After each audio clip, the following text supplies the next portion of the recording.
जय भीम साथियों। आप देख रहे हैं स्वतंत्र बहुजन यूट्यूब चैनल। अगर अभी तक आपने चैनल को सब्सक्राइब नहीं किया है तो जरूर कीजिए, और अगर कर लिया है तो कमेंट में जरूर बताइए कि आप ये वीडियो कहां से देख रहे हैं।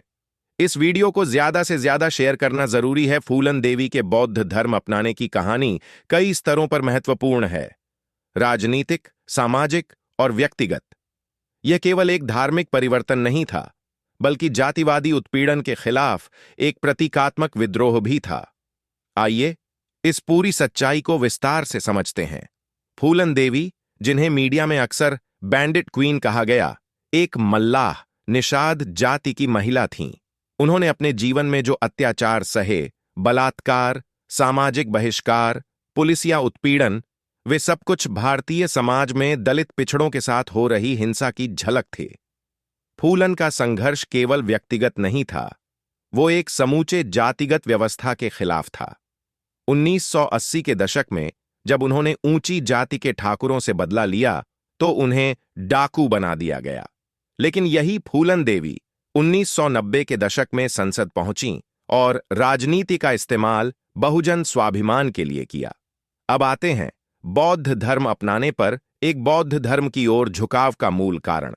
फूलन देवी ने जिस जातीय शोषण और धार्मिक पाखंड को झेला, उसने उन्हें ब्राह्मणवादी हिंदू व्यवस्था से विमुख कर दिया। उन्होंने सार्वजनिक रूप से यह कहा था कि वह उस धर्म का हिस्सा नहीं रह सकतीं जो बलात्कारी को राजा और पीड़िता को अपवित्र मानता है। डॉक्टर अंबेडकर से प्रेरणा। फूलन देवी ने डॉक्टर बाबा साहेब अंबेडकर के जीवन और आंदोलन से गहरी प्रेरणा ली। जैसा कि अंबेडकर ने 1956 में कहा था, मैं हिंदू धर्म में पैदा हुआ, यह मेरी मजबूरी थी, लेकिन मैं हिंदू मरूंगा नहीं। फूलन देवी के जीवन में भी यह भाव झलकता है। उन्होंने यह समझा कि सामाजिक न्याय की राह ब्राह्मणवाद से बाहर निकलकर ही संभव है। सार्वजनिक घोषणा। 1994 में फूलन देवी ने एक सार्वजनिक सभा में घोषणा की थी कि वह जल्द ही बौद्ध धर्म अपनाएंगी। उनका यह फैसला विशुद्ध राजनीतिक भी था और व्यक्तिगत भी। उन्होंने कहा था कि वह उस धर्म को अपनाएंगी जो उन्हें इंसान माने, देवी नहीं। औपचारिक दीक्षा।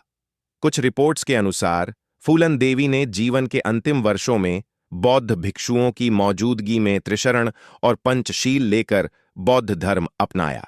हालांकि इसकी कोई व्यापक मीडिया कवरेज नहीं हुई, क्योंकि उस समय मीडिया ने उनकी छवि केवल बैंडिट क्वीन तक सीमित कर दी थी।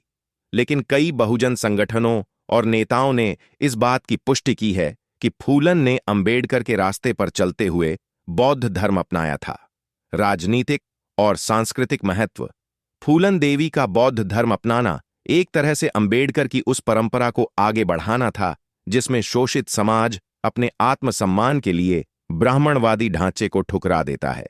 यह सिर्फ धर्म परिवर्तन नहीं था, बल्कि चेतना परिवर्तन था। हत्या और अधूरी क्रांति।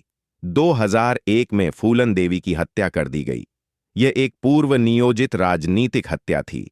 वो एक बहुजन महिला थीं जो संसद में थीं, बौद्ध हो चुकी थीं और आगे और खुलकर ब्राह्मणवाद को चुनौती देने की स्थिति में थीं।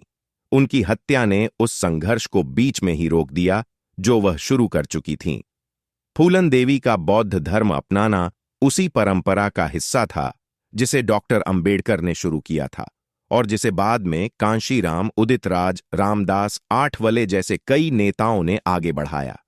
फूलन देवी का धर्म परिवर्तन एक स्त्री की आत्मा की मुक्ति थी, जातिवाद, ब्राह्मणवाद और पितृसत्ता से। दोस्तों, आपकी इस वीडियो के बारे में क्या राय है? हमें कमेंट में जरूर बताएं। वीडियो देखने के लिए तहे दिल से शुक्रिया।